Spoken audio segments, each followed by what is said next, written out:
warahmatullahi wabarakatuh. Nama saya Asep Yudi Sukmadijaya, pendamping PKH Kecamatan Pacet Kabupaten Bandung, peserta di kelas stunting angkatan 72 yang diselenggarakan oleh BBPPKS Bandung. Pada kesempatan ini saya akan menyampaikan video simulasi tentang pencegahan stunting kepada anak melalui modul permasalahan stunting, sesi masalah sosial, langkah 4 yaitu dampak daripada stunting itu tersendiri. Adapun dampak stunting itu ada dua, dampak jangka pendek dan jangka panjang. Mari kita saksikan videonya. Assalamualaikum warahmatullahi wabarakatuh. Sehat ibu-ibu? Alhamdulillah. Hatur nuhun ibu-ibu tos bimbingan karena undangan simpuring dina acara anu biasa Bu ya, pertemuan K2K2. Pertemuan sekarang kita akan membahas tentang stunting ya, yaitu tentang permasalahan stunting dan dampak-dampak daripada stunting.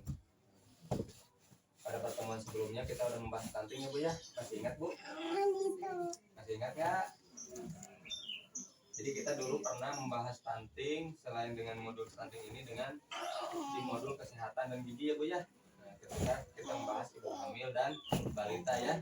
Nah, kita dulu telah membahas stunting. Nah, adapun penyebab stunting itu ada penyebab langsung dan penyebab ya.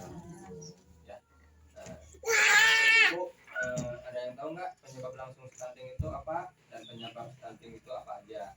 Nah, untuk penyebab stunting yang langsungnya, ibu-ibu bisa menuliskannya di sini di ranting yang besar ya. Nah, kemudian penyebab yang tidak langsungnya, ibu-ibu bisa menuliskan di area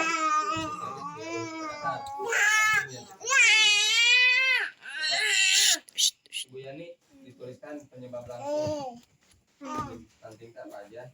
Satu aja Bu.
Nah, seperti tadi ibu-ibu telah menuliskan ya.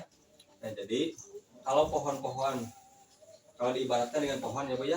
Nah, ranting-rantingnya itu seperti kekurangan gizi, apa namanya teh, kebersihan lingkungannya kurang, tidak melakukan stimulasi ya pada pohon, penyakit berulang-ulang, tidak imunisasi, maka pohon itu akan menghasilkan buah seperti apa kira-kiranya Bu? Coba gimana Bu Yuyu?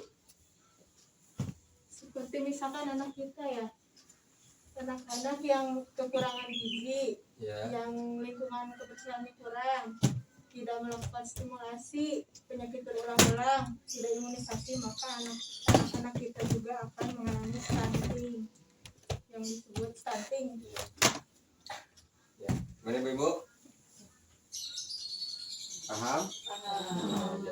Ya, terima kasih pada Bu Yuyu ya. Jadi supaya tidak terjadi stunting pada anak-anak kita, maka anak-anak kita itu tidak boleh kekurangan gizi dan harus dimulai stimulasi ya, stimulus itu dimulai dari sejak dini ya, sejak dalam kandungan sampai usia 6 tahun ya. Jadi ada tingkatan-tingkatannya. Nah kemudian sebagaimana tadi saya sudah menyampaikan di awal bahwa pertemuan ini akan menyampaikan dampak daripada stunting itu sendiri. Nah, dampak stunting itu ada dua Bu ya. Ada dampak pendek dan dampak panjang. Ya, ada dampak dini dan dampak panjangnya. Stunting adalah anak akan gagal tumbuh. Jadi dampak dari stunting ini yang pendeknya itu ada 3G. Yang pertama G, gagal tumbuh. G kedua, gagal berkembang. G ketiga adalah gagal metabolisme. Kemudian rentan terhadap berbagai penyakit ya. Nah, kemudian yang jangka panjangnya stunting adalah mengurangi kualitas generasi penerus bangsa. Nah, jadi mengurangi generasi bangsa. Jadi anak yang stunting itu bisa dikatakan merugikan negara karena anak-anak ini di kemudian hari tidak akan bisa bersaing ya. Nah, selanjutnya stunting ya, pertumbuhan anak terhambat dan di mana tinggi dan berat badan anak itu ya Bu ya tidak sesuai dengan usianya ya. Daya tangkap anak kurang maksimal ya. Jadi misalkan yang lain mah cepat hafalannya, ini mah kurang. Prestasi anak di bidang akademik kurang baik ya. Nah, jadi hati-hati kalau anaknya rada belat-belat di sekolah jika neta ya. Makanya pasien gigi ya misalnya. Nah, gitu. Anak cenderung pendek dibandingkan dengan teman usianya. Nah, cenderung pendek ya. Jadi bukan anak pendek ya, cenderung pendek ya. Nah, anak mudah terserang penyakit. Nah, kalau tanda-tanda tadi ada di keluarga ibu berarti itu stunting. Apakah stunting bisa diobati? Ya, jadi dan kalau ada keluarga yang stunting jangan dibully ya Bu ya. Harus diobati. Kita lapor ke petugas kesehatan. Kalau di kita kan ke puskesmas ya Bu ya. Nah, tadi ada 3G ya. Yang pertama gagal tumbuh. Apa itu Bu? Gagal tumbuh itu Bu? Suatu kondisi ya Bu ya pada anak yang ditandai oleh kenaikan berat badan yang tidak sesuai. Jadi berat badannya tidak sesuai, misalnya kadang usia berapa bulan, kadang berapa kilo, nah itu ternyata tidak sesuai ya, ataupun tingginya. Nah itu disebut dengan gagal tumbuh. Kemudian gagal berkembang, di mana kegagalan tumbuh kembang anak pada anak baru lahir sampai dengan usia 2 tahun berkaitan dengan kondisi di mana anak mengalami keterlambatan atau tertahannya pertumbuhan fisik. Nah, pertumbuhan fisik ya. Selanjutnya adalah gagal metabolisme ya. Nah, kelainan medis yang mempengaruhi produksi sel tubuh anak pada umumnya gitu ya. Nah, tadi itu dari jangka pendek. Sedangkan jangka panjangnya tadi dampak jangka panjangnya jadi tidak bisa bersaing ya Bu ya. Dampak panjang menurunkan kemampuan otak anak. Jadi menurunnya kemampuan otak anak itu jangka panjang ya. Jadi benar tidak akan bisa bersaing kalau ya otaknya. Kekebalan tubuh.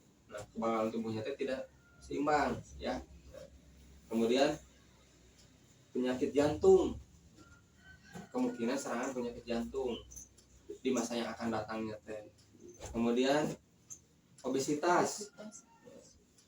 Jadi kelebihan berat badan ya. Nah, itu. Jadi kalau anak yang lagi sejak kecilnya mengalami stunting, nah kemungkinan suatu saat udah besarnya itu akan mengalami obesitas, yaitu berat badan itu melebihi batas.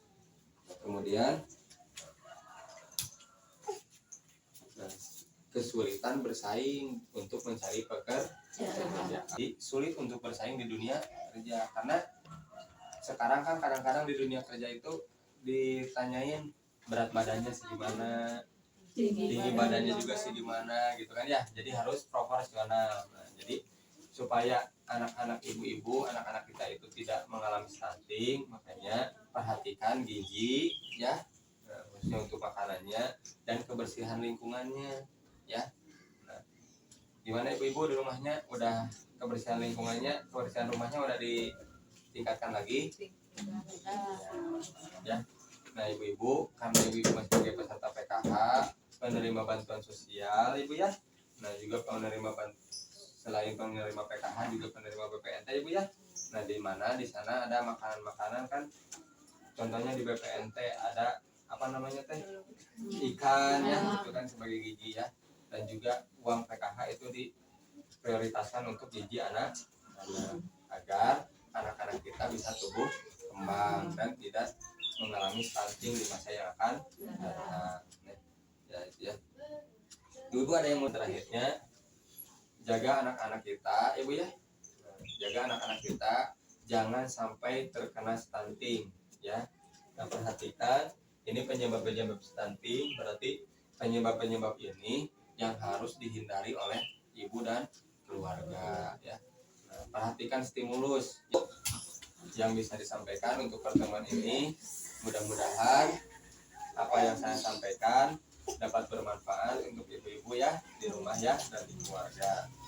Nah, yang terakhir dari saya sampaikan salam sehat untuk keluarga yang ada di rumah ya.